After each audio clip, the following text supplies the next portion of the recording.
Hey guys, what is up, and I welcome each and every one of you to a new League of Legends video. And in this one, we're going to be talking about League of Legends news, essentially, right? So Riot Games has just released a post talking about updates on Ranked, 2020 Ranked and Matchmaking, which talks about changes that are coming to Ranked, some pretty big ones as well. And on top of that, also changes coming over to the whole, sad state of solo queue thing. They addressed it again, talking about the player behavior and all that stuff. So we're going to be going through this post together, guys. If you enjoyed, don't forget to hit that like button. Let's just get this party started. Let's see what they have to say.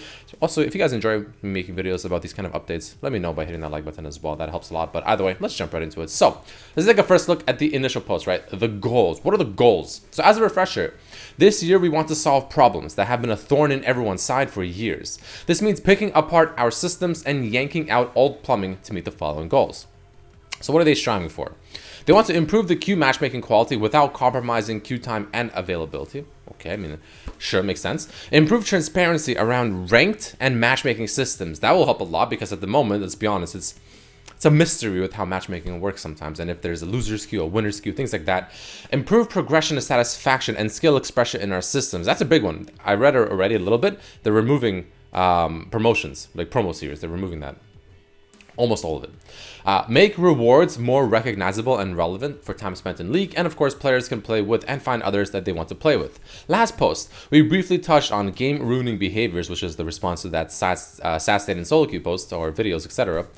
But I didn't explicitly include it in our goals. As such, we've added a new goal that explicitly covers the interactions you have with other players during your matches, which is provide players who are subject to bad behaviors more visibility into actions taken. Okay, makes sense. Okay, so let's get this party started. So this is going to be a post right here about essentially what they've more or less have done for the most part so far. So they're about a third of the way, and this is what they have shipped since February so far. Let's take a look. Autofill parity in 10.6. Wait, what is this? Autofill parity, which aims to equalize the number of autofills across teams. I'll be honest, I don't think I've really noticed. Since then, autofill imbalance has gone from 11.4% of all ranked solo queue games to less than 5%, with almost no impact to queue times.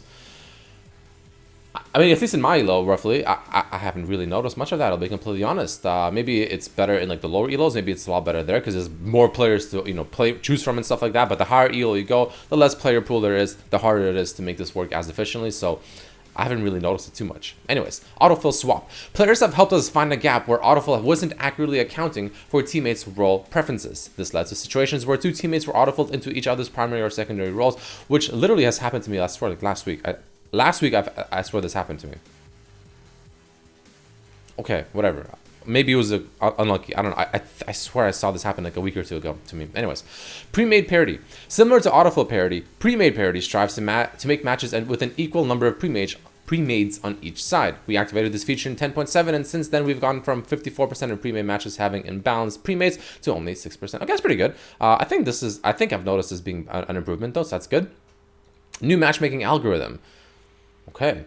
Over the last few months, we've been simulating and testing a new matchmaking algorithm to more accurately and quickly identify new and veteran players' skills. We're happy to say that we finally made the right changes to outperform our old system and made a full upgrade to normal queues in 10.10. Okay, the system is showing an improvement in most regions, measured in terms of win prediction accuracy, and has allowed us to be more confident in moving forward with our next feature, which is ranked account seeding. The new matchmaking algorithm will be finding its way to rank queues in early preseason to avoid major impact to ranked MMR during the current season. Okay, so that's going to be coming later, which is pretty cool, I guess, for the most part. I mean, they need to fix the matchmaking right now, honestly. Questionable. Anyways, ranked account seeding. Formerly known as new account seeding, ranked account seeding is built to more accurately place you in your first games of ranked. In the past, we've used a fixed placement to start. Okay, this is not too interesting, I'll be honest. This is like if you just start playing ranked, if you just started. So if you guys want to read this specific part, you guys can pause the video, check it out for yourselves. Let's check out the next one. What's next for matchmaking?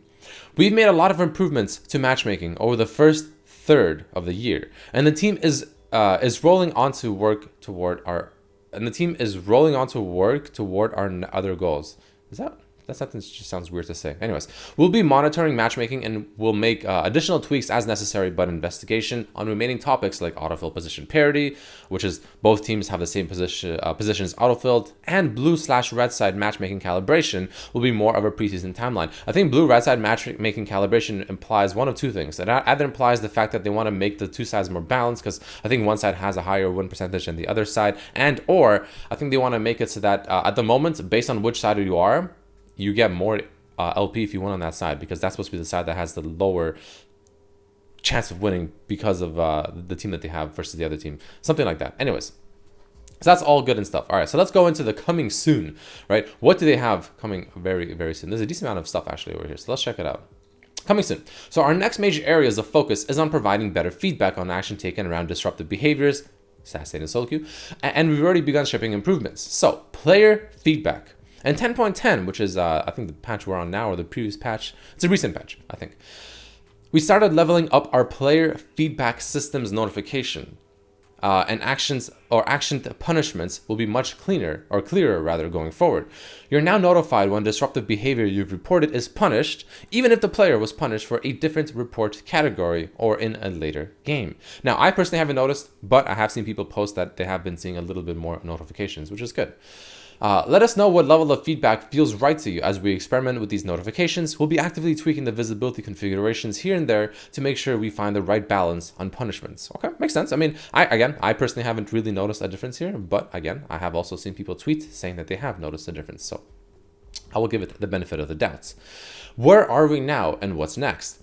We think one of the best ways to identify and implement the right solution is to iterate quickly and adapt. Throughout 2020 and 2021, we will be experimenting with some new features on live servers to more rapidly adapt to behavioral trends as they come up. Compared to a full-fledged features, you should expect these experiments to be less developed but evolve rapidly if we see clear successes. The goal is to get quick feedback from players as we're rounding these features out, so we don't waste time and resources on things that won't actually solve the problems you're dealing with. Here's the first area we're exploring that clearly isn't meeting in today's standards. Okay, so champ select and reporting and muting. So, disruptive behavior in champion select, which is an issue, a pretty big one, is problems that players have very few ways to deal with other than dodging. Starting late June/early July, we're going to give you the ability to report a player in champ select. At first, these reports will be used to establish a data foundation for champ select behavior. Once we've got a solid understanding of the situation, we'll be looking to build out a punishment system. Of everything we're talking about today, this is the one we're going to be most cautious about. So essentially, if someone is trolling in champ select, they're picking something really stupid, or, you know, like obviously they haven't played it, or, you know, they're playing something that is just visibly really troll, like, I don't know, Nunu Ghost Cleanse or whatever it is. Then yeah, you can report them in champ select now, which is pretty cool. And hopefully that does something. The thing is like, my only issue right now is even if you report them, okay, then what? Are you still forced to play with them? Are you still forced to dodge? You know, that's my issue. Like, there needs to be a little bit of a work around that, because the reason there's so many dodges, especially in higher elo, is the fact that, well, you can't do anything about it. Like, you literally can't do anything about it. If someone is trolling, you have to either dodge or just play the game. That's it. There's no other option, which kind of sucks. What's next? So given the breadth of this space, we'll be looking into next steps around game ruining behavior throughout the year. Additionally, communication around this can be found in Medler's most recent post, which we talked about. We'll double check, but I'm pretty sure that's the one we talked about. It is. We've also got one improved teed up toward our goal of ensuring players can play with and find other players they want to play with. Okay, so what else? So this is the interesting part. This is the preseason part, which promotion series. When they're removing it. Over the past few months, we've seen 5-stack. Okay, this is flex. This is flex queue. If you want to read this, you can pause the video and check it out. I personally don't care. I doubt a lot of people care. I don't care. If you guys want to read it, there it is. Take a pause, maybe. Either way, let's go into something a little more interesting. Preseason ideas and exploration. So this is for ranked in preseason of 2021, right? Which of course is near the end of this year-ish. So promo series. Towards the goal of improving progression satisfaction and skill expression in our systems, it's looking likely that we'll be renewing interdivision promotions, or rather removing interdivision promotions to reduce frustrations of seemingly hitting a wall when you know you've been playing well, which is exactly where promotion series is. This means that we'll also need to look at interdivision demotion protections to make sure that players are able to get to where they should be in both directions without false limitations. So TLDR, they're looking to remove interdivision promotions, which to me sounds like it's something that, like, going from gold 2 to 1, gold 3 to 4, or well, I guess 3 to 4, but 3 to 2, things like that. But I think if you're going from gold 1 to plat 4, I think that promotion still exists, but that's the only one. Only if you're literally going up a full rank. But interdivision, which within the division is what it sounds like, there's no more promotions, which is good. I think that's fantastic.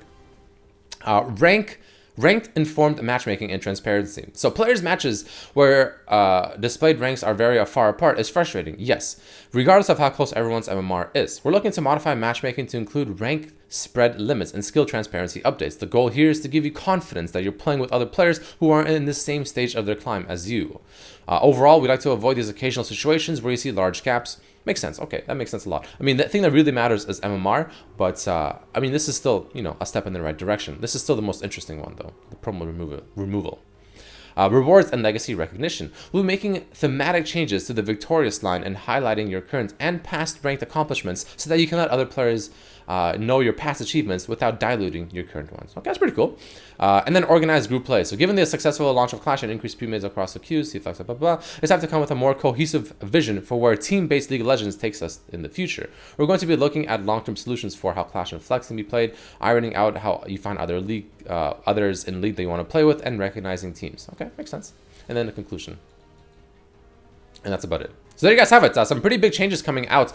We, of course, I mean, the biggest ones by far to me, of course, is champ select report and muting, right? That's going to be a huge one. And what else they increased, or other stuff they're going to be implementing regarding player behavior, right? They want to increase rewards for good player behavior as well, I believe, which is going to be great as well. So, you'd be less inclined to be toxic, which is good. And of course, they're removing promotion series, which is huge as well. And yeah, there you guys have it. Some pretty massive changes coming over to ranked solo queue and behavioral changes, aka a stat state in solo queue. But either way, guys, thank you all so much for watching. Hope you guys enjoyed, and I'll see you for the next one. Let me know what you think about this down below. Thanks for watching, guys. Peace, peace, peace.